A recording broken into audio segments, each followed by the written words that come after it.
ഒരു നാടിനെ കെട്ടിപ്പൊക്കുന്നതിൽ രാഷ്ട്രീയ നേതൃത്വത്തിൻ്റെ പങ്ക് വളരെ വലുതാണ്. ചെറുപ്രായത്തിൽ തന്നെ രാഷ്ട്രീയത്തിൽ സജീവമായി ചെറിയ ചെറിയ കടമകൾ കടന്ന് നിയമസഭയിലെത്തുന്നു, മന്ത്രിയാകുന്നു, മുഖ്യമന്ത്രിയാകുന്നു. അങ്ങനെ നമ്മുടെ നാട്ടിലെ ജനപ്രതിനിധികൾ ഈ നാടിൻ്റെ നട്ടെല്ലാകേണ്ടവരാണ്. ഈ നാടിൻ്റെ എല്ലാ സംവിധാനങ്ങളിലും കൃത്യമായ ഉചിതമായ തീരുമാനങ്ങൾ എടുത്ത് മുന്നോട്ട് പോകേണ്ടവരാണ്. എന്നാൽ ഒരു കാലത്ത് കത്തോലിക്ക സഭയുടെ സ്ഥാപനങ്ങളിൽ രാഷ്ട്രീയത്തിന് എതിരായിട്ടുള്ള ചില തീരുമാനങ്ങൾ, ചിന്തകൾ വന്നതോടുകൂടി കലാലയ രാഷ്ട്രീയം എന്ന സാധ്യതയെ നമ്മൾ തച്ചുടച്ചത് ഈ കാലഘട്ടത്തിൽ വീണ്ടും പുനർവിചിന്തനം ചെയ്യപ്പെടേണ്ട ഒരു കാലഘട്ടത്തിലൂടെയാണോ നമ്മൾ പോകുന്നത് എന്ന ചിന്ത പല കോണുകളിൽ നിന്ന് കേട്ടുകൊണ്ടുവരികയാണ്. കത്തോലിക്ക സഭയ്ക്ക് അനുകൂലമായി നിലപാടെടുക്കുന്ന, സഭയുടെ ആശങ്കകൾ കേൾക്കുന്ന, സഭയുടെ വേദനകൾ മനസ്സിലാക്കുന്ന വ്യക്തികൾ രാഷ്ട്രീയത്തിൽ ഇല്ലാതാകുന്ന കാലത്തെങ്കിലും അത്തരം ചിന്തകളുടെ സാധ്യതകളെക്കുറിച്ച് ചർച്ച ചെയ്യപ്പെടേണ്ടതല്ലേ? ഈ വിഷയം തന്നെയാണ് ഇന്ന് ഫയർ റൂം ചർച്ചയ്ക്കെടുക്കുന്നത്. എൻ്റെ കൂടെ ഇന്നും ഡോക്ടർ KM ഫ്രാൻസിസ്, ഒപ്പം ഡോക്ടർ ജോസ് കുട്ടി ഒഴികയിൽ രണ്ടുപേരും പങ്കുചേരുന്നു. രണ്ട് അധ്യാപകരാണ് കൂടെയുള്ളത്. രണ്ടുപേരും ഒത്തിരി അനുഭവ പരിചയമുള്ള ആളുകളാണ്. കലാലയ രാഷ്ട്രീയത്തിലൊക്കെ തീർച്ചയായിട്ടും സജീവമായിരുന്നവരാണെന്ന് ഞാൻ കരുതുന്നു. രണ്ടുപേരോടും തന്നെയാണ് എൻ്റെ ആദ്യത്തെ ചിന്ത ഞാൻ ചോദിക്കുകയാണ്. ശരിക്കും ക്യാമ്പസ് രാഷ്ട്രീയം ഒഴിവായതിന് ശേഷം ഉള്ള നമ്മുടെ ഒരു ഫോർമേഷനെയും, പ്രത്യേകിച്ച് കാത്തലിക് ആയിട്ടുള്ള ആളുകൾ രാഷ്ട്രീയത്തിലേക്ക് വരുന്നതിന്, അതിന് മുമ്പും പിമ്പും നമുക്ക് എങ്ങനെയാണ് വിലയിരുത്താൻ പറ്റുന്നത്?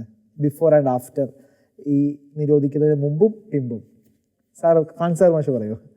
ഞാൻ ഈ കലാലയ രാഷ്ട്രീയം നിരോധിക്കണമെന്ന് ഈ BA പഠിക്കുമ്പോൾ ആവശ്യപ്പെട്ടിട്ടുള്ള ആളാണ്.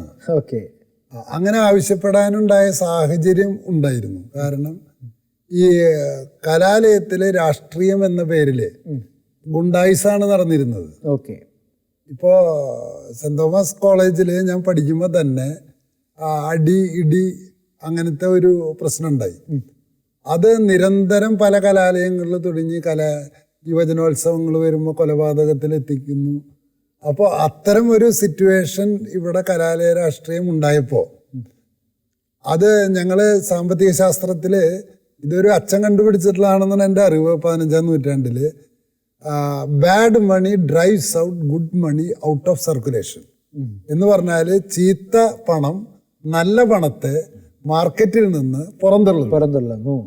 അപ്പൊ ചീത്ത രാഷ്ട്രീയം നല്ല രാഷ്ട്രീയക്കാരെ രാഷ്ട്രീയത്തിൽ നിന്ന് പുറന്തള്ളുന്ന ഒരു മെക്കാനിസം ക്യാമ്പസിനകത്തുണ്ടായിരുന്നു എന്നതുകൊണ്ടാണ് സഭ ഇങ്ങനെ ഒരു എക്സ്ട്രീം നിലപാടിലേക്ക് എത്തിച്ചേരാനുള്ള ഒരു കാരണം. രണ്ടാമത്തെ ഒരു പക്ഷേ ഈ ക്രിസ്ത്യാനികൾ രാഷ്ട്രീയത്തിൽ നിന്ന് പോയതിന് അതിൻ്റെ പിറകില് ഒരു ഘടകം കിടപ്പുണ്ട്.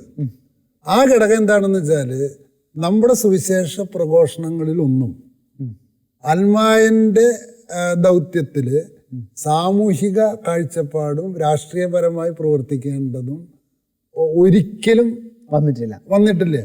ഞാൻ ഒരു മീറ്റിങ്ങിൽ ഞാൻ വൈദികരോട് എല്ലാ ധ്യാന കേന്ദ്രങ്ങളുടെയും ഡയറക്ടേഴ്സ് ഇരിക്കുന്ന സമയത്ത് പറഞ്ഞതാണ്, ഒരു പ്രസംഗം സാമൂഹിക പ്രേഷിതത്വത്തെക്കുറിച്ച് ധ്യാന കേന്ദ്രങ്ങളിൽ പറയണമെന്നാണ് ഞാൻ അവരോട് ആവശ്യപ്പെട്ടത്. ഇപ്പോഴത്തെ മാർപ്പാപ്പ ബെനഡിക്ട് 16 മാർപ്പാപ്പയുടെ ചാക്രിക ലേഖനം പറയുന്നത് രാഷ്ട്രീയ പ്രവർത്തനം ഉന്നതമായൊരു പ്രവൃത്തിയാണ്, അത് വിശുദ്ധിയുടെ ഒരു രൂപമാണ്. ഫ്രാൻസിസ് മാർപ്പാപ്പയും പ്രത്തേലി തുത്തിയിൽ പറയുന്നത് സ്നേഹം പ്രകടിപ്പിക്കാനുള്ള ഏറ്റവും സുന്ദരമായ അവസരമാണ് രാഷ്ട്രീയം. പക്ഷെ ഇക്കാര്യങ്ങൾ ഒരിക്കൽ പോലും നമ്മുടെ പ്രഘോഷണ വേദികളിലോ അല്ലെങ്കിൽ നമ്മുടെ പരിശീലന വേദികളിലോ ഇല്ലാതായി എന്നുള്ളതാണ് ഏറ്റവും അടിസ്ഥാന പ്രശ്നം. മാത്രമല്ല, രാഷ്ട്രീയത്തെ ഇപ്പോൾ അച്ഛന്മാരെ കുറിച്ചുള്ള എൻ്റെ അഭിപ്രായം, സിസ്റ്റേഴ്സിനെ കുറിച്ച് 90% നല്ലവരാണ്. പക്ഷെ 10% പുഴുക്കത്തുള്ളവരുണ്ട്. ആ പുഴുക്കത്തുള്ളവരെ നോക്കിയിട്ട് ഞാൻ ഒരിക്കലും വൈദികരും മുഴുവൻ മോശമാണെന്ന് പറയാൻ പാടില്ല. തീർച്ചയായും. അതേപോലെ രാഷ്ട്രീയത്തില് എന്തുണ്ട്, ഇഷ്ടം പോലെ പുഴുക്കുത്തുകളുണ്ട്. പക്ഷേ രാഷ്ട്രീയ പ്രവർത്തനം എന്ന് പറയുന്നത് വിശുദ്ധമായ ഒന്നാണെന്ന് പറയുന്നതിൽ നമ്മൾ പരാജയപ്പെട്ടു പോയിരിക്കുന്നു. സാറ് പറഞ്ഞതിലെ രണ്ട് കാര്യത്തിലോട് ഞാൻ ചോദിക്കുന്നു. ഞാൻ ഡിഗ്രി ഫൈനൽ ഇയർ പഠിച്ച വർഷം കോളേജിൽ ആകെപ്പാടെ 64 ദിവസമാണ് ക്ലാസ് നടന്നിട്ടുള്ളത്. ബാക്കി ദിവസം മുഴുവൻ സമരങ്ങളായിരുന്നു. അത് കാരണമില്ലാത്ത കാരണങ്ങൾക്ക് വേണ്ടി പോലും സമരം ചെയ്തിട്ടുണ്ട്. ഒരാഴ്ച 4 ദിവസം സമരമായി. ഇനി ഈ ഒരു ദിവസമായിട്ട് ക്ലാസ് വേണ്ടാന്ന് പറഞ്ഞാൽ 5-ാം ദിവസം കുറേ പേര് കൂടി സമരം ചെയ്ത ചരിത്രം വരെ ഉണ്ടായിട്ടുണ്ട്. കാരണം അത്രയ്ക്ക് മാത്രം അത് കുത്തൊഴിഞ്ഞ ഒരവസ്ഥയിൽ നിന്നപ്പോൾ ഒരു അത്യാവശ്യമായ ഒരു ഘടകം പോലെ ആയിരുന്നു അന്ന് ബഹുഭൂരിപക്ഷം ആളുകളും വിചാരിച്ചത് രാഷ്ട്രീയം കലാലയത്തിൽ നിന്ന് പുറത്താക്കണമെന്ന്. പക്ഷെ സംഭവിച്ചെന്താണ്? കലാലയത്തിൽ നിന്ന് രാഷ്ട്രീയം പുറത്തു പോയില്ല. അതിനു പകരം കലാലയത്തിനകത്ത് പഠിക്കുന്ന കത്തോലിക്ക കുടുംബങ്ങളിൽ നിന്ന് രാഷ്ട്രീയം പുറത്തുപോയി. കത്തോലിക്ക വിദ്യാർത്ഥികൾ മാത്രം ഈ രാഷ്ട്രീയത്തിൽ നിന്ന് പുറത്തായി. കാരണം അവിടെ പള്ളികളിലും വീട്ടുകളിൽ നിന്നുള്ള സമ്മർദ്ദം കൊണ്ട് കോളേജിൽ ഏതെങ്കിലും തരത്തിലുള്ള രാഷ്ട്രീയ പ്രവർത്തനം നടത്തണമെങ്കിൽ അത് ഒളിച്ചും പാത്തും വേണമായിരുന്നു എന്ന അവസ്ഥ വന്നു കഴിഞ്ഞപ്പോൾ നമ്മുടെ ചെറുപ്പക്കാർ രാഷ്ട്രീയം വിട്ടിട്ട് അവരെന്തെങ്കിലും ഒരു ചെറിയ തൊഴിൽ കിട്ടത്തക്ക രീതിയിൽ അവിടെ പോയി. അതേ സമയത്ത് മറ്റ് സമുദായങ്ങളിൽ പെടുന്ന ആളുകൾ രാഷ്ട്രീയത്തിലെ പ്രാധാന്യം അവർക്ക് അറിയാമായിരുന്നുകൊണ്ട് അവരുടെ രാഷ്ട്രീയ പ്രവർത്തനം അവർ പരസ്യമാക്കാതെ ആ ഒരു രാഷ്ട്രീയ പ്രവർത്തനം തുടരുകയും രാഷ്ട്രീയ പ്രവർത്തനത്തിൽ അവർ ഏർപ്പെടുകയും ചെയ്തു. ഈ ഒരു കാലഘട്ടത്തിൽ ഇപ്പോൾ കലാലയ രാഷ്ട്രീയം നിർത്തിയതിന് ശേഷമുള്ള അന്തിമ റിസൾട്ട് എന്ന് പറയുന്നത് കത്തോലിക്ക സമുദായത്തിൽ നിന്നും സജീവ രാഷ്ട്രീയത്തിലേക്ക് ഇറങ്ങുന്നവരുടെ എണ്ണം വളരെ കുറഞ്ഞു. പഞ്ചായത്ത് തലത്തിലോ ഉള്ളതൊന്നുമല്ല, ദേശീയ തലത്തിൽ നേതൃത്വത്തിലേക്ക് വരുന്ന തരത്തിലുള്ള രാഷ്ട്രീയ പ്രവർത്തനം നടത്തുന്നവരുടെ എണ്ണം വളരെ കുറഞ്ഞു. കാരണം വിദ്യാർത്ഥി രാഷ്ട്രീയ കാലഘട്ടത്തിലൂടെ വിദ്യാർത്ഥികൾ നേടിയെടുക്കുന്ന ഒരു ആത്മവിശ്വാസവും ഈ വിഷയങ്ങളെ നേരിടുന്നതിനുള്ള ഒരു കരുത്തും ഒരു രാഷ്ട്രീയ ബോധ്യവും അതുപോലെ തന്നെ രാഷ്ട്രത്തിൻ്റെ ഭരണവുമായി ബന്ധപ്പെട്ട് ഉള്ള എല്ലാ തരത്തിലുള്ള ആൾക്കാരുമായിട്ടുള്ള ഒരു ബന്ധവുമൊക്കെ ഉണ്ട്. ഈ ബന്ധങ്ങളൊന്നും ഇല്ലാത്ത ആളുകളുടെ ഒരു കൂട്ടമായി ഇപ്പോൾ നമ്മൾ മാറി. വളരെ ചുരുക്കം ആളുകൾ മാത്രമേ അവിടെയുള്ളൂ. അതിൻ്റെ ഏറ്റവും പ്രധാനപ്പെട്ട വിവരം അറിയണമെങ്കിൽ നമ്മുടെ സാധാരണ പൊതു രംഗത്തുള്ള പൊതു പ്രവർത്തനങ്ങളുണ്ട്. ഇപ്പോൾ നാട്ടിലെ ഒരു ലൈബ്രറിയുടെ പ്രവർത്തനം, നാട്ടിലെ ഏതെങ്കിലും ഒരു പൊതു വിഷയം, ഒരു ചെറിയൊരു ആക്സിഡൻറ്റ് ഉണ്ടായാൽ അവിടെ സപ്പോർട്ട് ചെയ്യാൻ ചെല്ലുന്ന ആൾക്കാരുടെ ആ ഒരു ലിസ്റ്റ്, അങ്ങനെയുള്ളിടത്തൊന്നും നമ്മുടെ ചെറുപ്പക്കാരില്ല. ഞങ്ങൾക്കിപ്പോൾ കഴിഞ്ഞ ദിവസം ഞങ്ങളൊരു പ്രോഗ്രാം നടത്തി. ഈ ഒരു പ്രോഗ്രാം ഈ ഡയബറ്റീസുമായി ബന്ധപ്പെട്ട ഒരു ജനങ്ങളെയൊക്കെ കൂട്ടിയുള്ള ഒരു പരിപാടിയാണ്. നമ്മുടെ ആളുകളാരും അതിനകത്തില്ല, മറ്റ് സ്ഥലത്തുങ്ങൾക്ക് ആൾക്കാരുണ്ട്. കാരണം പൊതുപ്രവർത്തനത്തിൻ്റെ മേഖലയിൽ നിന്ന് തന്നെ നമ്മൾ അങ്ങോട്ട് മാറി നിന്നിട്ട് വളരെ ഡിഫൈൻഡായ പരിമിതമായ യുവജന പ്രസ്ഥാന പ്രവർത്തനങ്ങളിലേക്ക് മാത്രം നമ്മൾ ചെറുപ്പക്കാർ മാറി. അത് ഗുരുതരമായ ഒരു ഗ്യാപ്പ് ഉണ്ടാക്കിയിട്ടുണ്ട്. വരുന്ന ആളുകളിൽ രാഷ്ട്രീയ രംഗത്ത് നമുക്ക് അതിൻ്റെ പേര് തിരിച്ചടികളുണ്ടാകും. അപ്പോൾ എന്ത് വേണമെന്ന് ചോദിച്ചാൽ ഇപ്പോഴത്തെ നിലവിലുള്ള കലാലയ രാഷ്ട്രീയം നിരോധിച്ചുകൊണ്ടുള്ള ആ ഒരു സംവിധാനത്തിനകത്ത് കുറച്ചുകൂടെ ചില നീക്കുപോക്കുകൾ നടത്തിക്കൊണ്ട് കലാലയത്തിനകത്തുള്ള അനാവശ്യമായ രാഷ്ട്രീയ ഇടപെടലുകൾ നിയന്ത്രിക്കാൻ തക്ക രീതിയിൽ നമ്മളത് മാറേണ്ടതുണ്ട്. എങ്കിൽ മാത്രമേ ഇതിനകത്ത് ഫലപ്രദമായിട്ട് നമുക്ക് നാളുകളിൽ രാഷ്ട്രീയത്തിലൊരു സ്പേസ് ഉള്ളൂ. നമ്മുടെ ഈ ക്യാമ്പസ് രാഷ്ട്രീയം നിരോധിച്ചത് മാത്രമല്ല അതിന്റെ അടിസ്ഥാന പ്രശ്നം എന്ന് പറയുന്നത് ഈ സാറ് പറഞ്ഞ ഒരു അടിസ്ഥാനമായിട്ട് ബിസിനസ് ചെയ്യുന്നവര്, സംരംഭകര്, രാഷ്ട്രീയക്കാര്, മാധ്യമപ്രവർത്തനം, ഇങ്ങനെ ഏത് സമൂഹത്തിൽ ആവശ്യമുള്ള പല കാര്യങ്ങളെയും നമ്മൾ ഒരു വിലക്ക്, ഒരു വിലക്ക് എന്നൊക്കെ പറയുന്നത് ഒരു അലിഖിത വിലക്ക് നമ്മുടെ ഇടയിൽ ഉണ്ടായിരുന്നതാണ് അടിസ്ഥാന പ്രശ്നം. രണ്ടാമത്തെ കാര്യം, നമ്മുടെ ഇപ്പോഴത്തെ ഒരു എക്സിസ്റ്റിംഗ് ക്യാമ്പസ് പൊളിറ്റിക്സ് അനലൈസ് ചെയ്യുമ്പോൾ ഇപ്പോൾ ആരെങ്കിലും അതിനെ പ്രൊമോട്ട് ചെയ്യുമോ എന്നൊരു ആശങ്ക എനിക്കുണ്ട്. കാരണം ഇന്ന് SFIയുടെയും മറ്റ് സംഘടനകളും ഒക്കെ നമ്മുടെ ക്യാമ്പസുകളിൽ ചെയ്യുന്നത് എത്ര അപകടകരമായിട്ടുള്ള കാര്യങ്ങളാണെന്ന് നമ്മുടെ മുമ്പിലുണ്ട്. എനിക്ക് തോന്നുന്നില്ല ഒരു റിയൽ ആയിട്ടുള്ള പൊളിറ്റിക്സ് നമുക്ക് വളരെ വിരളമായ ചില ക്യാമ്പസുകളിലായിരിക്കാം. നമ്മൾ പണ്ട് മഹാരാജാസ് കോളേജ് എന്നും UC കോളേജ് എന്നും ഒക്കെ പറയുന്ന ആ കോളേജുകളിൽ അല്ലെങ്കിൽ നമ്മുടെ മികച്ച കോളേജുകളിൽ ഉണ്ടായിരുന്ന ഒരു ക്യാമ്പസ് പൊളിറ്റിക്സ് ഒന്നുമല്ല നമ്മുടെ പുതുകാലം ഉണ്ടാക്കുന്നത്, അല്ലേ? അങ്ങനെ അതുണ്ടാവാനുള്ള കാരണം കേരളത്തില് മാത്രം വലിയൊരു പ്രത്യേകത, കേരളത്തിലെ വിദ്യാർത്ഥി സംഘടനകള് അവര് രാഷ്ട്രീയ നേതൃത്വം പറയുന്നതിന്റെ ചട്ടുകായിട്ട് പ്രവർത്തിക്കാൻ മാത്രമേ പറ്റുള്ളൂ. അത്തരം രാഷ്ട്രീയ പാർട്ടികൾ, രാഷ്ട്രീയ പാർട്ടികൾ അങ്ങനെ ചട്ടുകങ്ങളായിട്ടാണ് ഉപയോഗിക്കുന്നതെങ്കിൽ ഈ വിദ്യാർത്ഥി സംഘടനാ നേതാക്കന്മാർ ഭാവിയിൽ ഒന്നിനും കൊള്ളാത്തവരാവും. കാരണം അവർക്ക് ഒരു പഠനം ഉണ്ടാവില്ല, സ്വാതന്ത്ര്യബോധം ഉണ്ടാവില്ല, അവർ വെറും അടിമകളായിട്ടാണ് ജീവിക്കുന്നത്. അപ്പോൾ നിലവിലുള്ള ക്യാമ്പസ് രാഷ്ട്രീയത്തിൻ്റെ രീതി തന്നെ വിഷയാധിഷ്ഠിതമായിട്ട് പ്രതികരിക്കുന്ന വിദ്യാർത്ഥി സമൂഹം കേരളത്തിൽ ഇല്ല. ഇപ്പം മറ്റു സംസ്ഥാനങ്ങളിൽ പലയിടത്തും അധികം സ്വേച്ഛാധിപത്യം ഗവൺമെൻറ് കാണിച്ചാൽ അതിനെ എതിർക്കാനായിട്ട് ജനങ്ങൾ വരും. ഞാൻ ഒരു ചർച്ചയിൽ എന്നോട് ഒരാൾ അഭിപ്രായപ്പെട്ടത് എന്താണെന്ന് വെച്ചാൽ, ഇന്ദിരാഗാന്ധിയുടെ പേരിൽ ഒരു എതിർപ്പുണ്ടായി അടിയന്തരാവസ്ഥ കഴിഞ്ഞപ്പോൾ.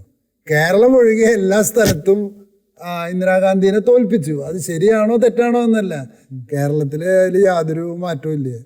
ഇന്നിപ്പോൾ കേരളത്തിൽ ഇന്നത്തെ ഭരണാധികാരികൾ എത്ര മോശം ആയിട്ട് പെരുമാറിയാലും നിസ്സംഗരായിട്ട് ഇരിക്കാൻ നമ്മുടെ ജനങ്ങൾക്ക് കഴിയുന്നു എന്നുള്ളത് വളരെ മോശാവസ്ഥയാണ്.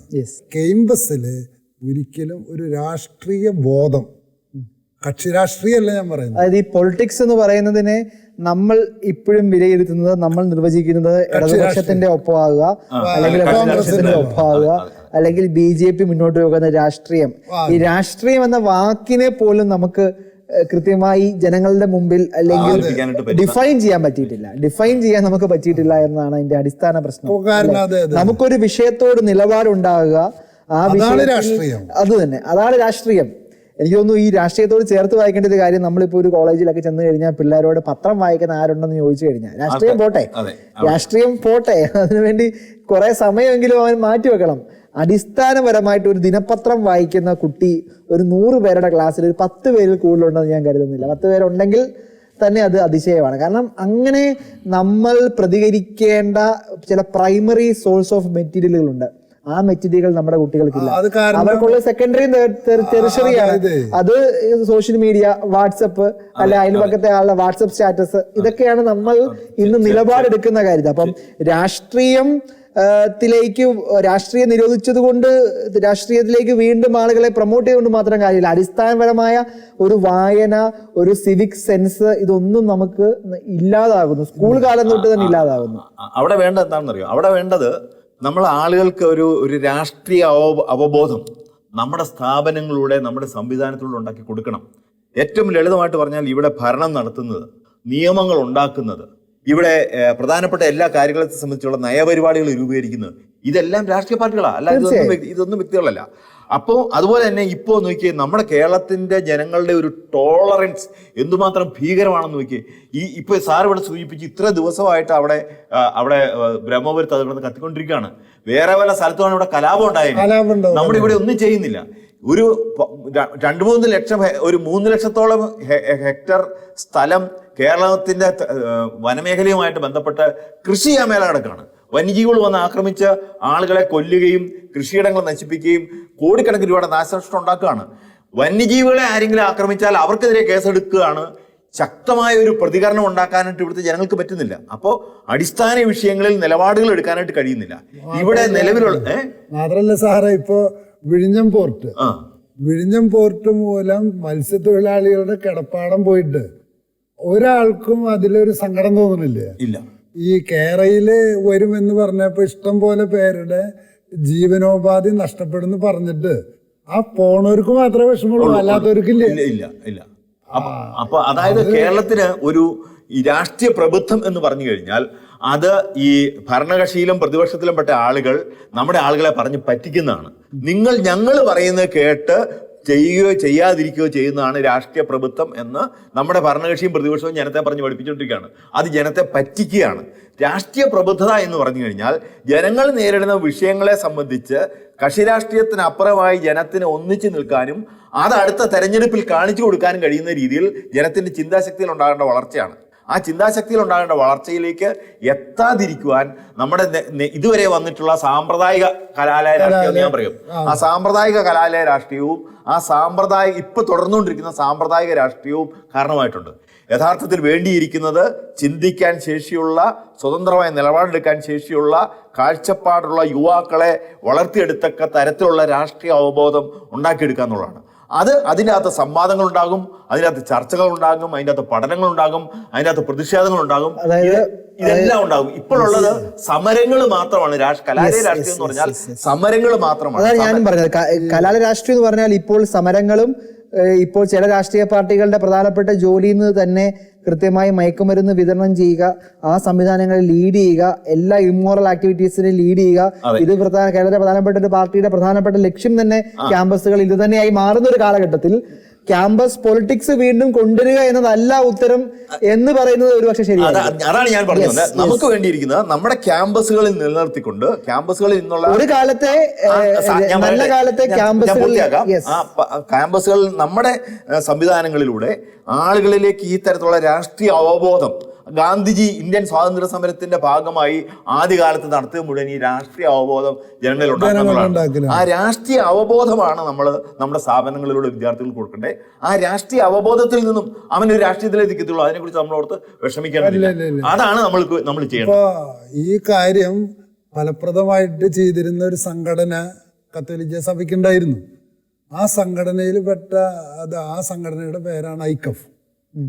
പക്ഷെ ഈ ഐക്കഫ് സംഘടന കുറച്ച് കഴിഞ്ഞപ്പോൾ അത് ഇടതുപക്ഷം മാത്രമാണ് ശരി എന്നുള്ള രീതിയിലേക്ക് വഴിമാറിപ്പോയി. അപ്പോൾ നമ്മുടെ ക്യാമ്പസുകളിൽ നിന്ന് അവർ പുറത്തായി. പക്ഷെ ഒരു കാലത്ത് അവർ ചെയ്തിട്ടുള്ള ആശയ സംവാദം നല്ലതായിരുന്നു. അപ്പൊ അതുകൊണ്ട് ഇനിയും അതിനിവിടെ ഇന്ത്യയിൽ പ്രസക്തിയുണ്ട്. വിഷയങ്ങളെ ബേസ് ചെയ്തിട്ട് കലാലയത്തിൽ നിന്ന് ചർച്ച വരണം, അതിൽ നിന്ന് നേതാക്കൾ ഉണ്ടാവണം. അങ്ങനെ വന്നാൽ മാത്രമേ ഈ രാജ്യത്തിന് പോലും ഭാവിയുള്ളൂ. നമ്മളിത് ഈ രാഷ്ട്രീയത്തിൽ നിന്ന് ഒഴിവായിട്ട് ഇപ്പം എന്താ സംഭവിച്ചത്? സീറോ മലബാർ സഭയെ സംബന്ധിച്ച് ഇപ്പോൾ ഒട്ടും ഒരു വോയിസ് ഇല്ലേ? കത്തോലിക്ക സഭയ്ക്ക് ഒന്നും തന്നെ കാരണം ഇപ്പോൾ ഈ കത്തോലിക്ക സഭയുടെ കത്തോലിക്ക സഭയ്ക്ക് എടുത്തു കാണിക്കാൻ അല്ലെങ്കിൽ എടുത്തുയർത്തി കാട്ടിക്കാൻ ഒരു നേതാക്കൾ പോലും ഈ കാലഘട്ടത്തിൽ ഇല്ല. മന്ത്രിയായിട്ടുള്ള ആളുകൾക്ക് പോലും നിലപാടുകളില്ല. നമ്മൾ കാണുന്നതാണ്. വലിയ വലിയ വലിയ കത്തോലിക്ക സഭയുടെ വോട്ടുകൾ വാങ്ങി ആയ പാർട്ടിയുടെ ചെയർമാന് പോലും രാജ്യസഭ MP ആണെങ്കിൽ പോലും അദ്ദേഹത്തിന് ശബ്ദം പോലും ഇല്ലാതിരുന്ന കാലത്തിരുന്നാണ് നമ്മൾ ഈ ചർച്ച പോലും. കാരണം ഇപ്പൊ ബഫർ സോണിനെ കുറിച്ച് കൂടുതൽ വാദിക്കാനായിട്ട് ഒരാളില്ലേ? ഇപ്പോ ലത്തീൻ കത്തോലിക്ക സമുദായത്തിന്റെ ജീവൻ മരണ പ്രശ്നമായിരുന്നു വിഴിഞ്ഞ സമരം. ആ വിഴിഞ്ഞ സമരത്തിൽ എന്ത് പറ്റിയെന്ന് നമുക്കറിയാം. അതായത് പിതാക്കന്മാരെയും വൈദികരെയും ജനങ്ങളെയും അവഗണിച്ചു. അതിനെതിരെ സംസാരിക്കാൻ ഒരു MLA പോലും ഉണ്ടായില്ല. നമ്മുടെ വോട്ട് മേടിച്ച് ജയിക്കുന്ന ഒരു MLA ഇല്ല. കാരണം നമ്മൾ ജയിപ്പിക്കുന്ന MLA-മാർക്ക് കാഴ്ചപ്പാടുകളും നിലപാടുകളും ഇല്ലേ. MLA സ്ഥാനം പോട്ടെ, ഞാൻ എൻ്റെ കാഴ്ചപ്പാട് പറയുമെന്ന് പറയാൻ കഴിവുള്ള ഒരു രാഷ്ട്രീയ നേതാവിന് ഉണ്ടാക്കാൻ നമുക്ക് കഴിഞ്ഞില്ല എന്നത് യാഥാർത്ഥ്യമാണ്. വളരെ തെറ്റിദ്ധരിക്കാൻ സാധ്യതയുള്ള ഒരു പ്രസ്താവനയാണ് ഞാനിപ്പോൾ നടത്താൻ പോകുന്നത്. കാരണം ആളുകൾക്ക് രണ്ട് ചോയ്സേ ഉള്ളെങ്കിൽ ഈ രണ്ട് കൂട്ടത്തിലും പെട്ട ആളുകൾ ഹാപ്പിയാണോ? ഒന്നെങ്കിൽ അവന് കിട്ടിക്കോളൂ, അല്ലെങ്കിൽ അവന് കിട്ടിക്കോളൂ, ഞങ്ങൾ തമ്മിൽ അത് അഡ്ജസ്റ്റ് ചെയ്താൽ മതി. ഒന്നെങ്കിൽ അവന് കിട്ടിക്കോളും, അല്ലെങ്കിൽ എനിക്ക് കിട്ടിക്കോളും, ഞങ്ങൾ തമ്മിൽ അത് അഡ്ജസ്റ്റ് ചെയ്താൽ മതി എന്ന് വരുന്നിടത്ത് മത്സരത്തിന്റെ സ്വഭാവം മാറി. അതേസമയത്ത് ഞങ്ങൾക്ക് രണ്ടുപേർക്കും നഷ്ടപ്പെടാവുന്ന രീതിയിൽ ജനം മാറി ചിന്തിക്കും എന്ന് വരുന്നിടത്ത് മാത്രമാണ് യഥാർത്ഥത്തിലുള്ള രാഷ്ട്രീയം കേരളത്തിൽ ഉയർന്നു വരികയുള്ളൂ. ഇപ്പൊ നമുക്കറിയാം, ഒന്നെങ്കിൽ ഇടതുപക്ഷം ഇവിടെ ജയിക്കും, അല്ലെങ്കിൽ ഇവിടെ വലതുപക്ഷം ജയിക്കും. ഈ രണ്ട് പക്ഷങ്ങളിൽ ആരെങ്കിലും ഉള്ളൂ. BJPക്ക് ഒരു സാധ്യതയില്ല. BJPക്ക് ഒരു സാധ്യതയില്ല എന്ന് വരുന്നിടത്തുള്ള ദൂഷ്യം എന്താണ്? ഇടതുപക്ഷവുമായി കോംപ്രമൈസ് ചെയ്യാൻ പറ്റിക്കഴിഞ്ഞാൽ പിന്നെ വലതുപക്ഷത്തിന് പേടിക്കാനില്ല. വലതുപക്ഷവുമായി കോംപ്രമൈസ് ചെയ്യാൻ പറ്റിയാൽ പിന്നെ ഇടതുപക്ഷത്തിന് പേടിക്കാനില്ല. രണ്ട് കൂട്ടർക്കും പൊതുശക്തമായിട്ട് അവരവിടെ നിന്നോളും, അവരെ അവഗണിക്കുകയും ചെയ്യാം. ജനം മാറി ചിന്തിക്കണം. വേണ്ടി വന്നാൽ ഈ രണ്ട് കൂട്ടരും തട്ടിക്കൊണ്ട്, അതാ ഞാൻ പറഞ്ഞു തെറ്റിദ്ധരിക്കാൻ സാധ്യത ഉണ്ടെന്ന്. ഞാൻ ആർക്കും അനുകൂലമായിട്ട് പറയുമല്ല. ജനത്തിന്റെ സ്വതന്ത്ര ചിന്തയുടെ ഭാഗമായി വേണ്ടി വന്നാൽ ഈ രണ്ട് കൂട്ടരെയും തട്ടിക്കളഞ്ഞുകൊണ്ട് ഞങ്ങൾ നിലപാടെടുക്കുമെന്ന് പ്രഖ്യാപിക്കുന്നിടത്ത് മാത്രമേ നല്ല ഭരണത്തിനുള്ള സാധ്യത കേരളത്തിലുണ്ടാവുള്ളൂ. ആം ആദ്മി പാർട്ടി ഉണ്ടായത് കേരളത്തിൽ സജീവമാകുന്ന ഒരു കാലഘട്ടം. ഞാനിപ്പോ ആം ആദ്മി പാർട്ടിക്കോ BJPക്കോ വേണ്ടിയിട്ടൊന്നും അല്ല ഞാൻ പറയുന്നത്. നമ്മുടെ രാഷ്ട്രീയ നപുംസകത്വത്തിന്റെ ഉദാഹരണമാണ് അടിയന്തരാവസ്ഥ കാലത്തെ പ്രചരണം വിശ്വസിച്ചുകൊണ്ട് സാറ് മുമ്പേ സൂചിപ്പിച്ചതുപോലെ നമ്മൾ കോൺഗ്രസിനെ ജയിപ്പിച്ചു. ഇന്ത്യ മുഴുവൻ മാറി ചിന്തിച്ചു. നമ്മൾ കഴിഞ്ഞ ഇലക്ഷനും അതിന് മുമ്പിലത്തെ ഇലക്ഷനിലും നമ്മൾ വിചാരിച്ചു ഇവിടെ കോൺഗ്രസ് തന്നെ അധികാരത്തിൽ തുടരുമെന്ന്. കേരളത്തിലെ ജനങ്ങൾ BJPയെ അങ്ങോട്ട് അടുപ്പിച്ചില്ല. ഇന്ത്യ മുഴുവൻ മാറി ചിന്തിച്ചപ്പോൾ നമ്മൾ വേറെ വഴിക്ക് പോയി. അപ്പോൾ എന്ത് പറ്റി? ഇവിടുത്തെ ആളുകൾ രാഷ്ട്രീയമായ അടിമകളാണെന്ന് ബോധ്യപ്പെട്ടിരിക്കുകയാണ് നമ്മുടെ ആളുകൾക്ക്. അപ്പൊ ഈ കുഞ്ഞിന് ഈ കഞ്ഞിയും പറ്റും മതി എന്ന് പറഞ്ഞ പോലെ നിങ്ങൾക്ക് ഈ ഭരണം മതി, ഞങ്ങൾ രണ്ട് കൂട്ടരും കൂടി ഇവിടെ ഉള്ളതൊക്കെ കട്ടുപിടിച്ചോളാം, പങ്കെടുത്തെടുത്തോളാം, ഞങ്ങളുടെ ആളുകൾക്ക് ഞങ്ങൾ ജോലി കൊടുത്തോളാം, ഞങ്ങൾ എന്തൊക്കെ ചെയ്തോളാം, ഒരുത്തിനും ഒന്നും ചെയ്യാനില്ല, ഇവിടെ ഒന്നും നടക്കില്ല എന്ന് നമ്മളോട് കാലത്തും വൈകിട്ടും ഇങ്ങനെ പറഞ്ഞുകൊണ്ടിരിക്കുകയാണ്. അത്രമാത്രം രാഷ്ട്രീയമായി നമ്മൾ അടിയിൽ പോയി എന്നാണ് ഞാൻ പറയുന്നത്. നമ്മൾ രാഷ്ട്രീയ പ്രവർത്തനമല്ല, നമ്മൾ രാഷ്ട്രീയമായ നപുംസകങ്ങളോ അതല്ലെങ്കിൽ നമ്മൾ രാഷ്ട്രീയമായ അടിമകളോ ആയിട്ട് മാറിയിരിക്കുകയാണ്. കേരളത്തിലെ ജനങ്ങൾ ഇതിനെ മാറി ചിന്തിക്കാനായിട്ട് തയ്യാറാകണം. ആ മാറി ചിന്തിക്കുന്നതിന് വേണ്ട ഉള്ള പ്രേരണ അല്ലെങ്കിൽ മാറി ചിന്തിക്കാൻ ആവശ്യമായ ഒരു കരുത്ത് കിട്ടത്തക്ക രീതിയിൽ ഇവിടെ സംവാദങ്ങളും ചർച്ചകളും ഇവിടെ ഓപ്പൺ ആയിട്ടുള്ള കാഴ്ചപ്പാടുകളും രൂപപ്പെട്ട് വരണം. അതിനകത്ത് ബയാസ് അല്ലെങ്കിൽ അത് പാടില്ല. അതാണ് എനിക്ക് ഈ കലാലയ രാഷ്ട്രീയമായിട്ട് ബന്ധപ്പെട്ട് വരുമ്പോൾ എനിക്ക് പറയാനുള്ളത്. നമ്മുടെ വിദ്യാർത്ഥികളെ ചിന്തിക്കാനും പഠിക്കാനും പ്രേരിപ്പിക്കണം. അതിനുള്ള വേദിയായിട്ട് നമ്മുടെ സ്ഥാപനങ്ങൾ. തീർച്ചയായിട്ടും അതിന് നമ്മുടെ സ്ഥാപനങ്ങളിൽ നമുക്ക് തീർച്ചയായിട്ടും നമുക്ക് ചെയ്യാൻ പറ്റും. അത് ഇപ്പം നമ്മുടെ സ്ഥാപനങ്ങളെ കുറിച്ച് പറയുമ്പോൾ നമ്മുടെ പ്രധാനപ്പെട്ട ഒരു സ്ഥാപനത്തിൽ പ്രധാനപ്പെട്ട ഒരു വിഷയം ചർച്ച ചെയ്യാൻ വന്നത് ആരാണ് എന്ന് നമുക്കറിയാം. കഴിഞ്ഞ ദിവസം കൊച്ചിയിലെ കത്തോലിക്ക സഭയുടെ ഏറ്റവും പ്രധാനപ്പെട്ട ഒരു സ്ഥാപനത്തിൽ ഒരു പ്രധാനപ്പെട്ട വിഷയം ചർച്ച ചെയ്യാൻ വന്നത് ആരാണ് എന്ന് ഞാൻ വീണ്ടും ഇവിടെ ഓർമ്മിപ്പിക്കുന്നില്ല. അപ്പോൾ തീർച്ചയായിട്ടും അപ്പം നമുക്ക് അങ്ങനത്തെ വിവേകമില്ലാത്തത് ഒരു പ്രശ്നം. രണ്ടാമത്തെ കാര്യം, നമ്മുടെ കത്തോലിക്ക സഭയുടെ സ്ഥാപനങ്ങളിൽ മാത്രമല്ല, നമ്മുടെ ക്രൈസ്തവ സംഘടനകൾ, നമുക്ക് KCY പോലുള്ള സംഘടനകളുണ്ട്. കത്തോലിക്ക കോൺഗ്രസ് വളരെ കൃത്യമായിട്ട് യുവജനങ്ങളെ ക്രോഡീകരിച്ചുകൊണ്ടുള്ള വലിയ മിഷനുകൾ ഇപ്പോൾ ഏറ്റെടുക്കുന്നു. തീർച്ചയായിട്ടും ഇത്തരം ഇടങ്ങളിലെങ്കിലും നമുക്ക് സംവാദങ്ങൾ ഉണ്ടാകണം. നമുക്ക് തീർച്ചയായും അതിലെന്താണ് തെറ്റിരിക്കുന്നത്? നമ്മൾ രാഷ്ട്രീയം ചർച്ച ചെയ്യണം. രാഷ്ട്രീയം എന്ന് പറയുമ്പോൾ എപ്പോഴും ഇടത്തിനെയും വലത്തിനും വോട്ട് ചെയ്യുന്നതിനെ കുറിച്ചല്ലല്ലോ നമ്മൾ ചർച്ച ചെയ്യുന്നത്. നമുക്ക് നമ്മുടെ KCYMകളിലെ മീറ്റിങ്ങുകളിൽ ഒരു അരമണിക്കൂർ സമയം ഇന്ന് കേരളം നേരിടുന്ന ഒരു വിഷയത്തെക്കുറിച്ച് ചർച്ച ചെയ്തുകൂടായില്ല. നമുക്ക് അതിനെ ബേസ് ചെയ്ത് ഒരു ഫോറൻ അടിസ്ഥാനത്തിലോ രൂപതാടിസ്ഥാനത്തിലോ അത്തരം മത്സരങ്ങൾ സംഘടിപ്പിക്കുന്നത് തെറ്റില്ല. അത്തരം ചില ബോധ്യങ്ങൾ നമുക്ക് ചെറുപ്രായത്തിൽ തന്നെ, ഞാൻ പറയുന്നത് മിഷൻ ലീഗിന്റെ ഘട്ടത്തിൽ പോലും ഇത്തരം ഒരു സിവിക് സെൻസ് ബിൽഡ് ചെയ്യുന്ന ചിന്തകൾ നമ്മുടെ കുട്ടികളിൽ കൊണ്ടുവന്നു കഴിഞ്ഞാൽ മാത്രമാണ് പൊതുപ്രവർത്തനം ഒരു മോശം പ്രവൃത്തിയല്ല എന്ന് നമ്മുടെ കുട്ടികൾ പറയുകയുള്ളൂ. അല്ലെങ്കിൽ രാഷ്ട്രീയക്കാരനാകുന്നത് ഒരു പണിയും കിട്ടാത്തത് കൊണ്ട് ഞാൻ ചെയ്യുന്ന പണിയാണെന്ന് ആളുകൾ പറയാതിരിക്കണമെങ്കിൽ തീർച്ചയായിട്ടും ഇതെല്ലാം നന്മയാണ്. എല്ലാ സങ്കേതങ്ങളിലും നമുക്ക് നന്മകളുണ്ട്. അതിലേക്ക് നമ്മൾ നമ്മുടെ കഴിവുകള്, നമ്മുടെ സാധ്യതകള്, സിദ്ധികളൊക്കെ ചെറുപ്പം തൊട്ട് തന്നെ വിനിയോഗിക്കണം എന്നൊരു മെസ്സേജായിട്ട് നമ്മുടെ സംവിധാനങ്ങൾ ഏറ്റെടുക്കണം. അത് KCYMനെ ഏറ്റെടുക്കാം. തീർച്ചയായിട്ടും അങ്ങ് കത്തോലിക്ക കോൺഗ്രസിന്റെ അന്തർദേശീയ നേതാവാണ്. അങ്ങേപ്പോലുള്ള ആളുകൾക്ക് തീർച്ചയായിട്ടും അത് ചെയ്യുന്നുണ്ടെന്ന് ഞാൻ കരുതുന്നു. തീർച്ചയായിട്ടും അല്ല ജോസ്, നമുക്ക് അത് അത്തരം കാര്യങ്ങളിൽ ഇടപെടേണ്ടതാണ് അല്ലേ? ഞാൻ കത്തോലിക്ക കോൺഗ്രസിന്റെ വർക്കിംഗ് കമ്മിറ്റി മെമ്പറാണ്. ഒരുമിച്ച് പ്രവർത്തിക്കുന്നവരാണ്. തീർച്ചയായും കേരളത്തെ സംബന്ധിച്ചിടത്തോളം വളരെ പ്രധാനപ്പെട്ട മറ്റൊരു പ്രതിസന്ധി കൂടി ഉണ്ട്. അതായത് കത്തോലിക്ക സമുദായത്തിന്റെ താല്പര്യങ്ങൾ ഉയർത്തിപ്പിടിച്ചുകൊണ്ട്, പൊതു താല്പര്യങ്ങൾ നിഷേധിച്ചുകൊണ്ടല്ല, സമുദായത്തിന്റെ താല്പര്യങ്ങൾ ഉയർത്തിപ്പിടിച്ചുകൊണ്ടോ അല്ലെങ്കിൽ സമുദായത്തിന്റെ ആവശ്യങ്ങൾ ഉയർത്തിപ്പിടിച്ചുകൊണ്ടോ ഇന്ന് ഭരണതലത്തിൽ സംസാരിക്കാൻ ആളില്ലാത്ത അവസ്ഥയാണ്.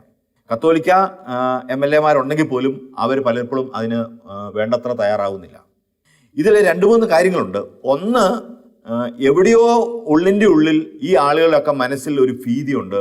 അവർ ഏതെങ്കിലും ഒരു പ്രത്യേക സമുദായത്തോട്, പ്രത്യേകിച്ച് കത്തോലിക്ക സമുദായത്തോട് കൂടുതൽ ഒരു ഐക്യദാർഢ്യം കാണിച്ചു കഴിഞ്ഞാൽ മറ്റേതെങ്കിലുമൊക്കെ സമുദായത്തിൽപ്പെട്ട ആളുകൾ അവർക്ക് എതിരാകുമെന്നോ അല്ലെങ്കിൽ അവരുടെ വോട്ടുകൾ നഷ്ടപ്പെടുമെന്നോ ഉള്ള ചില ഒരു ഭീതി ഒരു പക്ഷേ ഉണ്ടായെന്ന് വരാം. പ്രത്യേകിച്ചും ഇവിടെ ചില പ്രത്യേക സമുദായങ്ങൾ കൂടുതൽ സമുദായ ബോധം ആർജിച്ചുകൊണ്ട് സജീവമായി നിൽക്കുമ്പോൾ. രണ്ടാമത്തെ ഒരു സംഗതി, എപ്പോഴാണ് എനിക്ക് ഒരു വ്യക്തിയോടോ ഒരു സമുദായത്തോടെ കടപ്പാട് തോന്നുന്നത്, ആ സമുദായ വ്യക്തി എന്നെ സഹായിച്ചിട്ടുണ്ട് എന്ന് എനിക്ക് ബോധ്യപ്പെടണം. അങ്ങനെ ബോധ്യപ്പെട്ടാലാണ് എനിക്ക് അവരോട് കടപ്പാട് തോന്നുന്നത്. നമ്മുടെ ഇവിടെയുള്ള കത്തോലിക്ക MLA-മാരെ എടുത്തുകൊള്ളുക. ഈ MLA-മാരാകുന്നതിന് അവർ മത്സരരംഗത്തേക്ക് വന്നപ്പോൾ വോട്ട് കൊടുത്ത് സഹായിച്ചു എന്നുള്ള ഉപരി അവർ ചെറുപ്പത്തിലായിരുന്നപ്പോഴോ അവർ വളർന്നു വന്ന ഏതെങ്കിലും ഘട്ടത്തിലോ അവരെ പ്രൊജക്റ്റ് ചെയ്യാനും അവരെ മുൻപോട്ടേക്ക് കൊണ്ടുവരുവാനും അവർക്ക് MLA സ്ഥാനം നേടിക്കൊടുക്കുന്നതിനും വേണ്ടി സജീവമായി നമ്മുടെ സമുദായികമായ തലത്തിലുള്ള ഇടപെടലുകൾ ഉണ്ടായിട്ടുണ്ടോ? ഇത് ഞാൻ പറയുന്നത്, ഞാൻ താമസിക്കുന്ന സ്ഥലത്ത് എനിക്ക് നേരിട്ടറിയാം. ചില വ്യക്തികളെ അവരുടെ സമുദായത്തിൽപ്പെട്ട ആളുകൾ പ്രൊജക്റ്റ് ചെയ്യുകയും പൊതുസമൂഹത്തിന് മുമ്പിലാണ് അവതരിപ്പിക്കുന്നത്. പള്ളിയിലോ അല്ലെങ്കിൽ വേദപാഠ സ്ഥലത്തോ അല്ലെങ്കിൽ നമ്മുടെ മീറ്റിങ്ങുകൾ കൂടുന്നിടത്തോ അല്ല, പൊതുസമൂഹത്തിന് മുമ്പിൽ അവതരിപ്പിക്കാനും അവർക്ക് വേണ്ടത്ര ജനപിന്തുണ ഉറപ്പുവരുത്താനും അവരെക്കുറിച്ച് നല്ലത് പറയുവാനും മറ്റ് സമുദായത്തിൽപ്പെട്ട ആളുകളോട് ഇതേ നമ്മുടെ ഒരാളാണ്, പുള്ളി നല്ല മിടുക്കനാണ് എന്ന് പറഞ്ഞു കൊടുത്ത് പ്രൊമോട്ട് ചെയ്ത് കൊണ്ടുവരാനായിട്ടും അവർ കാണിക്കുന്ന ഒരു ത്വരയുണ്ട്. ആ തരത്തിലുള്ള ഒരു പ്രവർത്തനം നമ്മുടെ ഓരോ നിയോജക മണ്ഡലം എടുത്തോളുക. അതിൽ ഏതൊക്കെ നിയോജക മണ്ഡലം എത്രയെത്ര പേരെ നമ്മൾ ആ രീതിയിൽ ഇങ്ങനെ പുഷ് ചെയ്ത് മുന്നോട്ട് നിർത്തിയിട്ടുണ്ട്. ആ പൊളിറ്റിക്കൽ ഇങ്ങനെ പുഷ് ചെയ്ത് മുന്നോട്ട് നിർത്താനും ആ പുഷ് ചെയ്യുന്നത് നമ്മളായിരിക്കുകയും അവർക്ക് വേണ്ട പ്രൊട്ടക്ഷൻ കൊടുക്കാനായിട്ടുള്ള ഒരു സംവിധാനം നമുക്ക് ഉണ്ടാകുകയും ചെയ്തു കഴിഞ്ഞാൽ നമ്മളോട് പ്രതിബദ്ധതയുള്ള ജനപ്രതിനിധികൾ ഉണ്ടാകും. അതില്ലെന്നുണ്ടെങ്കിൽ നമ്മളോട് ഒരു ജനപ്രതിനിധിക്കും പ്രതിബദ്ധതയില്ല. കാരണം അവൻ്റെ സ്വന്തം നിലയ്ക്ക് വളർന്നു വന്നു, അവൻ്റെ സ്വന്തം നിലയ്ക്ക് അവൻ ഗ്രൂപ്പ് കളിച്ചു, അവൻ്റെ സ്വന്തം നിലയ്ക്ക് അവൻ്റെ നേതാക്കന്മാരെ സ്വാധീനിച്ച് അവൻ സീറ്റ് മേടിച്ചു. സീറ്റെല്ലാം മേടിച്ചു കഴിഞ്ഞപ്പോൾ വോട്ടിന് വേണ്ടി നമ്മൾ പിതാക്കന്മാരെ എടുത്തു തന്നു, സപ്പോർട്ട് ചെയ്തു, അവരെ ജയിപ്പിച്ചു എന്നുള്ളത് ശരിയാണ്. അതിലപ്പുറത്തേക്ക് കാര്യങ്ങൾ വരുന്നില്ല. അതായത് ജോസ് കുട്ടി സാർ പറയുന്നത് ഈ MLA-മാരെ MP-മാരെ ഒക്കെ വളർത്തിയെടുക്കുന്നതിൽ എന്ത് സംഭാവന ചെയ്തു? സംഭാവന ചെയ്തു. അതാണ് പൊളിറ്റിക്സ്. അതായത് ഞാൻ നമ്മുടെ കത്തോലിക്ക കോൺഗ്രസിന്റെ മീറ്റിംഗ് നടക്കുമ്പോൾ നമ്മൾ കുറച്ച് രാഷ്ട്രീയ നേതാക്കളെ വിളിച്ചിരുന്നു. അവരോട് ഞാൻ പേഴ്സണലായിട്ട് സംസാരിച്ചു. അപ്പൊ അവര് പറഞ്ഞത് വളർച്ചയുടെ ഘട്ടത്തിൽ നിരുത്സാഹപ്പെടുത്തും, എന്നിട്ട് ഞങ്ങൾക്ക് അധികാരം കിട്ടുമ്പോ ഞങ്ങളെ പിന്നാലെ വരും, പരാതി പറയും, എല്ലാ ആവശ്യങ്ങളും നേടിയെടുക്കാൻ ഞങ്ങൾ വരും. ആ രീതി നമ്മുടെ സമുദായം മാറ്റിയാൽ മാത്രമേ, കാരണം നമ്മുടെ സമുദായത്തിലുള്ള അംഗങ്ങള് പ്രോത്സാഹിപ്പിക്കാനും അവർക്കൊരു കാഴ്ചപ്പാട് കൊടുക്കാനും ചെറുപ്രായത്തിൽ തന്നെ ഓരോ ഘട്ടത്തിലും നമ്മൾ സാധിക്കണം.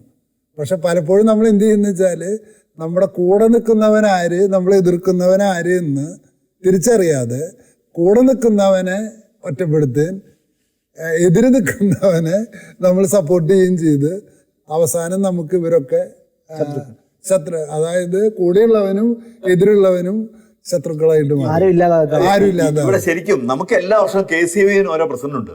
ഈ KCMA ഇത്രയും ട്രെയിനിങ് കിട്ടിയ പ്രസിഡന്റുമാരൊക്കെ എവിടെയാണ്? അവരിൽ എത്ര പേര് രാഷ്ട്രീയത്തിലുണ്ട്? അവരെത്ര പേര് ഏതെങ്കിലും രാഷ്ട്രീയത്തിൽ എത്തിക്കാൻ നമ്മൾ ശ്രമിച്ചിട്ടുണ്ട്? അപ്പൊ നമ്മൾ ശരിക്കും ഈ ഒരു വർക്കാണ് നമ്മളിപ്പോൾ ഇവിടെ ചെയ്യേണ്ടിയിരിക്കുന്നത്. നമ്മളിലൂടെ നേതാക്കന്മാർ കയറി വരണം. അതിനകത്ത് കക്ഷി രാഷ്ട്രീയം വേണ്ട.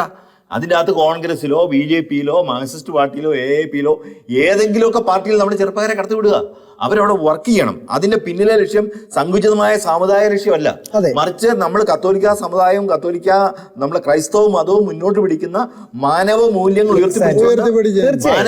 ഉയർത്തിപ്പിടിച്ചുകൊണ്ട് നല്ല ജനപ്രതിനിധികളായി, നല്ല രാഷ്ട്രീയ പ്രവർത്തകരായി, നാടിന് നന്മയുള്ള രാഷ്ട്രീയ പ്രവർത്തകരായിട്ട് വരണം. ആ മൂല്യബോധമുള്ള രാഷ്ട്രീയ പ്രവർത്തകരെ ഉണ്ടാക്കാൻ നമുക്ക് കഴിഞ്ഞാൽ കേരളം നന്നാക്കി എടുക്കാനായിട്ട് ഒരു ബുദ്ധിമുട്ടില്ല. ഞാൻ പറയുമ്പോൾ എന്റെ സമുദായത്തിന് വേണ്ടി ശബ്ദിക്കുന്നവരെ അല്ല ഞാൻ ഉദ്ദേശിച്ചത്. ജനങ്ങൾക്ക് വേണ്ടി ശബ്ദിക്കാൻ കഴിയുന്ന മാനവികതയുള്ള ധാർമ്മിക മൂല്യമുള്ള നേതാക്കന്മാരെ പ്രൊമോട്ട് ചെയ്യാനായിട്ട് നമുക്ക് കഴിയണം. ഞാൻ ഇപ്പോൾ ഒരു ഉദാഹരണം പറയാം. ഏറ്റവും കൂടുതൽ കേരളത്തില് രാഷ്ട്രീയ നേതാക്കളെ സംഭാവന ചെയ്ത ഒരു കലാലയമാണ് സെന്റ് തോമസ് തൃശ്ശൂരുള്ളത്. ഇതെങ്ങനെ ഉണ്ടായി എന്നറിയണമെങ്കിൽ ഈ ഗാന്ധിജിക്ക് കേരളത്തില് പ്രസംഗിക്കാൻ ഒരിടം കൊടുക്കുകയും അവിടെ ഗാന്ധിജി പ്രസംഗിച്ച് അവിടെയുള്ളവരെ സ്വാതന്ത്ര്യ സമരത്തിലേക്ക് തള്ളിവിടാനും വേണ്ടിയിട്ട് അവിടുത്തെ മാനേജ്മെന്റ് സ്ഥലം ഒരുക്കി കൊടുത്തു. ഇപ്പോ ഇന്ന് നമ്മൾ വലിയ കൊട്ടിഘോഷിക്കുന്ന ഈ EMS നമ്പൂതിരിപ്പാടിന് വളരാനുള്ള സാഹചര്യം ഒരുക്കി കൊടുത്തിട്ടുള്ളത് സെന്റ് തോമസ് കോളേജാണ്. അതിന് പകരം ഇപ്പോൾ അവർ അവകാശപ്പെടുന്നത് EMS സെന്റ് തോമസ് കോളേജ് ഉണ്ടാക്കിയെന്നാണ്. അത് തലകുത്തിയിട്ടാണ് അവർ പറയുന്നത്. CM സ്റ്റീഫൻ നമ്മുടെ PJ ജോസഫ് സാറിന് വേറെ ഏതോ കോളേജിൽ പുറത്താക്കിയപ്പോൾ മോൻ ഇവിടെ വരൂ, ഇവിടെ പഠിക്കൂ എന്ന് പറഞ്ഞ് സെന്റ് തോമസ് കോളേജിൽ പഠിച്ച് ജയിച്ച് രാഷ്ട്രീയത്തിൽ വന്ന ആളാണ് നമ്മുടെ മുൻ വിദ്യാഭ്യാസ മന്ത്രിയായിരിക്കുന്ന PJ ജോസഫ് സാറ്. അപ്പൊ സാറിന് നമ്മളോട് സമുദായത്തോട് ഒരു സ്നേഹം എന്തുകൊണ്ട്? സാറിന് സമുദായത്തോടുള്ള സ്നേഹം എന്ന് പറഞ്ഞാല് സാറിനെ മോന്റെ പോലെ സഭ സംരക്ഷിച്ചു നിർത്തിയത്. ആ ഒരു ആറ്റിറ്റ്യൂഡ് എന്തുകൊണ്ട് 70കൾക്ക് ശേഷം നമ്മളിൽ നിന്ന് നഷ്ടപ്പെട്ടു പോയിട്ടുണ്ട്.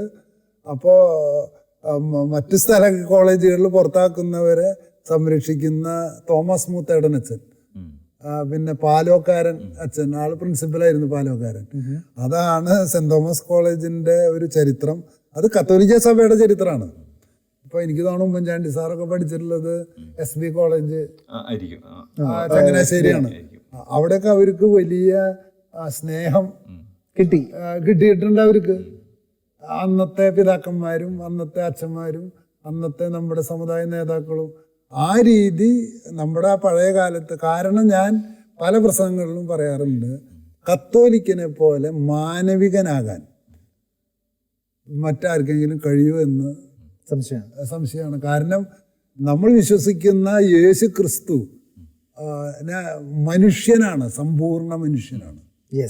സമ്പൂർണ്ണ മനുഷ്യൻ. കാണാത്ത ഒരു ദൈവത്തെ അല്ല നമ്മൾ പറയുന്നത്. തൊടാനും സ്പർശിക്കാനും കാണാനും അനുഭവിക്കാനും കഴിയുന്ന പച്ചയായ മനുഷ്യൻ. ആ മനുഷ്യനെ കുറിച്ച് പ്രഘോഷിക്കുന്നതിനപ്പുറം എന്ത് മാനവികതയാണ് ലോകത്തിന് കൊടുക്കാനുള്ളത്? അപ്പോൾ ഇത്രയും മാനവികമായ ഒരു നിധി കയ്യിൽ വെച്ചിട്ട് നമ്മൾ സമൂഹത്തിന് വേണ്ടിയിട്ട്, രാഷ്ട്രീയത്തിന് വേണ്ടിയിട്ട് ജനങ്ങളെ ഒരുക്കുന്നില്ലെങ്കിൽ സുവിശേഷ പ്രഘോഷണത്തിൻ്റെ ഭാഗിക പ്രകാശനം മാത്രമേ ആവണുള്ളൂ. സുവിശേഷ പ്രഘോഷണം പൂർണ്ണമാകണമെങ്കിൽ ദൈവത്തോടും അവനവനോടും സഹോദരനോടുമുള്ള കമ്മിറ്റ്മെൻറ്റ് പൂർത്തിയാക്കാനായിട്ട് നമ്മൾ കൊച്ചുകുട്ടിക്കാലത്ത് കാറ്റഗിസം ക്ലാസ് തൊട്ട് പഠിപ്പിക്കണം. ഒരു പൗരൻ, ഒരു ക്രിസ്ത്യാനിയുടെ ദൗത്യമാണ് രാഷ്ട്രത്തിൽ നിർമ്മിതിയിൽ പങ്കാളിയാവുക. ഇവിടെ ഡോക്ടർ ഫ്രാൻസിസ് സാർ പറഞ്ഞതുപോലെ ഒരു രാഷ്ട്രീയ പ്രവർത്തനത്തിൻ്റെ ഭാഗമാകുക എന്നത് പറയുന്നത് തന്നെ ക്രിസ്തുവിനോട് ചേർന്ന് നിൽക്കുക എന്നത് തന്നെയാണ്. നമുക്കറിയാത്ത, നമ്മളെ അറിയാത്ത ആളുകൾക്ക് പോലെ സമൂഹത്തിൻ്റെ ഏറ്റവും കൂടുതൽ സാധ്യതകൾ തുറന്നിടുന്നത് തന്നെ ഒരു വലിയ മിഷനറി പ്രവർത്തനം തന്നെയാണ് എന്ന് നമ്മൾ മനസ്സിലാക്കുകയാണ്. ഒരു കാലഘട്ടം ചില ആക്രമണ സംഭവങ്ങളുടെ വെളിച്ചത്തിൽ കലാലയത്തിൽ നിന്ന് നമ്മൾ രാഷ്ട്രീയത്തെ പടികടത്തി വിട്ടപ്പോൾ ഇപ്പോൾ നമ്മൾ അതിൽ പരിതപിക്കുന്നുണ്ടെങ്കിലും ഇനിയും വൈകിയിട്ടില്ല. കത്തോലിക്ക സഭയുടെ ധാരാളം സംഘടനകൾ, പ്രസ്ഥാനങ്ങൾ ഒക്കെ നമുക്കുള്ളപ്പോൾ തീർച്ചയായിട്ടും രാഷ്ട്രീയ അവബോധം നിർമ്മിക്കുന്ന സങ്കേതങ്ങളെ നമ്മൾ തേടേണ്ടതുണ്ട്. അത് നമ്മുടെ മതബോധന പഠന ക്ലാസ്സുകളിൽ തുടങ്ങി തന്നെ രാജ്യത്തിനു വേണ്ടി സേവനം ചെയ്യാൻ, നാടിനു വേണ്ടി സേവനം ചെയ്യുവാൻ, കക്ഷി രാഷ്ട്രീയങ്ങൾക്ക് അപ്പുറത്ത് നല്ല രാഷ്ട്രീയം, നല്ല കൃത്യമായ നിലപാടുകളുള്ള ഒരു സമൂഹത്തെ നിർമ്മിക്കേണ്ടത് തീർച്ചയായിട്ടും കാലഘട്ടത്തിൻ്റെ ആവശ്യമാണ്. ഇന്നത്തെ ഫയർ റൂം ഇവിടെ അവസാനിക്കുന്നു. പ്രിയപ്പെട്ട പ്രേക്ഷകർക്ക് നന്ദി, നമസ്കാരം.